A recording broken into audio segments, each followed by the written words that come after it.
Bismillahirrahmanirrahim. Assalamualaikum warahmatullahi wabarakatuh.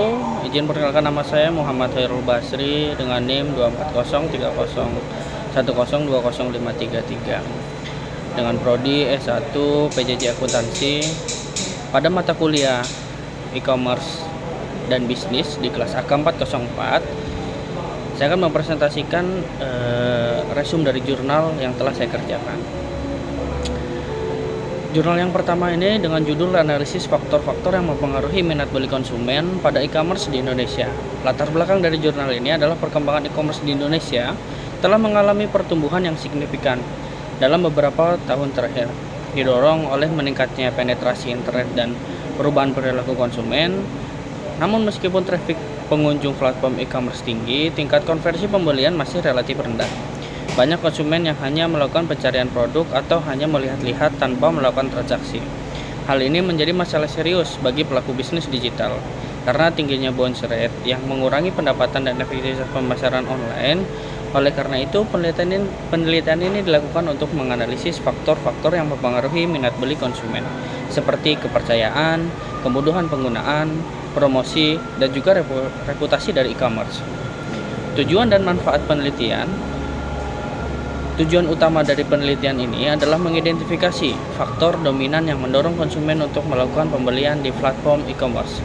Dengan memahami faktor-faktor ini, pelaku bisnis dapat merancang strategi pemasaran yang lebih efektif dan meningkatkan user experience.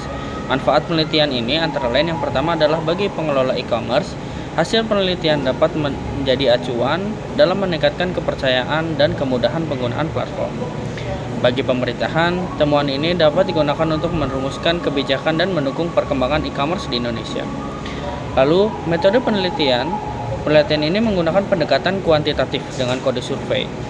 Dengan metode survei, data dikumpulkan melalui kuesioner online atau Google Form yang disebarkan kepada 200 responden yang aktif berbelanja di e-commerce seperti Shopee, Tokopedia, dan juga Lazada.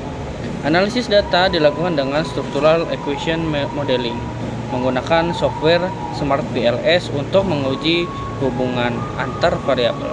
Teknologi yang digunakan dalam jurnal ini yang pertama adalah Google Form untuk pengumpulan data responden secara efisien. Lalu menggunakan Smart PLS sebagai alat analisis statistik untuk menguji validitas dan reliabilitas model penelitian. Yang ketiga adalah Microsoft Excel untuk pengelolaan data awal sebelum dianalisis lebih lanjut. Lalu hasil penelitian dari jurnal ini yang pertama adalah kepercayaan atau trust merupakan faktor paling dominan dalam meningkatkan minat beli. Konsumen cenderung membeli dari platform yang dianggap aman dan terpercaya. Kemudian kemudahan penggunaan.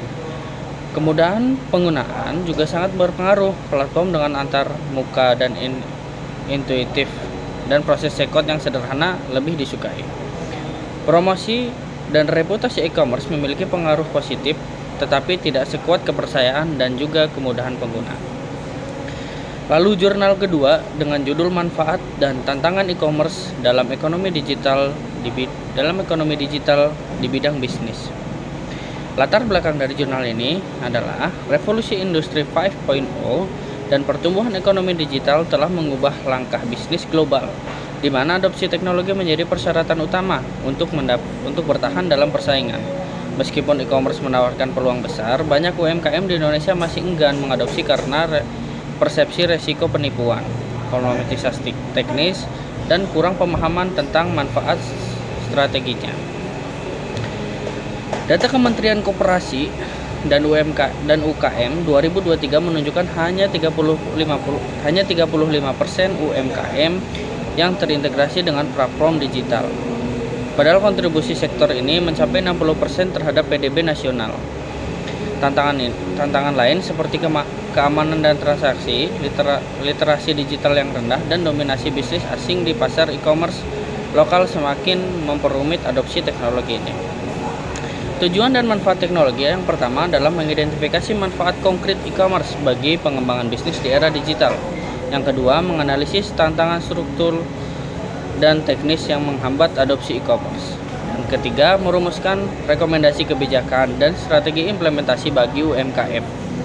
Manfaat penelitian mencakup peningkatan kesadaran pelaku usaha tentang potensi e-commerce serta penyediaan panduan adopsi teknologi yang terukur. Lalu metode penelitian yang digunakan, penelitian ini menggunakan pendekatan kualitatif deskriptif dengan strategi literatur review.